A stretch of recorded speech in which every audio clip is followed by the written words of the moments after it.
अच्छा, ये बड़े बूढ़े लोग होते ना, इन्हें अपने जीवन का अनुभव बहुत होता है, तभी तो कहते हैं कि बड़ों से आज्ञा लेना चाहिए। क्यों कहते हैं? अरे छोटों से भी आज्ञा ले सकते हैं, इसलिए बोला जाता है कि जो जीवन में ये युवा प्रवेश कर रहे हैं उस जीवन से ये लोग निकल के आए हैं, इसलिए इन्हें अपने जीवन का अनुभव बहुत रहता है।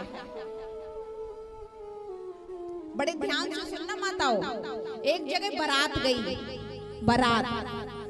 बारात में समधी साहब ने आदेश कर दिया कि बारात में सब युवा आएंगे, बूढ़ा कोई नहीं आएगा। सब युवा कमेटी आएगी, बूढ़ा व्यक्ति कोई नहीं आएगा। अब लड़के की बारात जा रही है, अब भाई बूढ़े लोगों की मना कर दिया तो बोले कोई नहीं जाएगा। लड़का का नाना था वो बड़ा चालू था, बोला सुनो कोई मत जाओ, हम जरूर जाएंगे। अभी युवा कहने लगे अरे नाना तुम काहे को जाओगे, वहां बारात चेक करी जाएगी तो हम क्या बताएंगे। बोले नहीं, बोले हम एकदम सीट के नीचे बस की पड़े रहेंगे, वो पीछे वाली डिक्की होती है ना सीट की जहाँ सामान भरा जाता है, वहीं डाल दो हमारे लिए।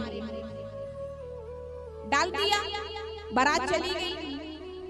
जैसे ही बारात पहुंची द्वार पर, सारा जो भी काम होता है सब एकदम यथास्थान निपटाया गया। और सुबह को जैसे ही भामर का समय आया कि समधी साहब ने आदेश किया कि हम बारात को तब अपनी भामर डालेंगे, पहले गंगा जी में जो हमारे यहाँ नदी बह रही है ना, इस नदी में दूध की धारा बहाई जाए, पानी की जगह पे दूध बहाया जाए, तब भामर डाली जाएंगे। अब तो सभी युवा चक्कर में पड़ गए, भैया नदी में दूध, और इतना दूध लाएंगे कहाँ से भाई, 1-2 कुंटल की बात हो तो सही चले, अब कहाँ 1-2 कुंटल से काम चलने वाला नहीं, इतना दूध कहाँ से आएगा। अब वो बातें पूछते, वो बातें पूछे, अब पूछ पाछ के सभी लोग बस में जाके बैठ के, भाई बारात तो अब लौटनी, अब तो कुछ काम नहीं चलेगा। वही जो डिग्गी में बुड्ढा डाला ना पीछे, बोले जाते और पूछ ले, बोले सुनो हाँ, बोले समधी साहब भामर तब डालेंगे, उन्होंने कहा है कि पहले हमारे गांव की जो नदी है इस नदी में दूध की धारा बहाई जाए।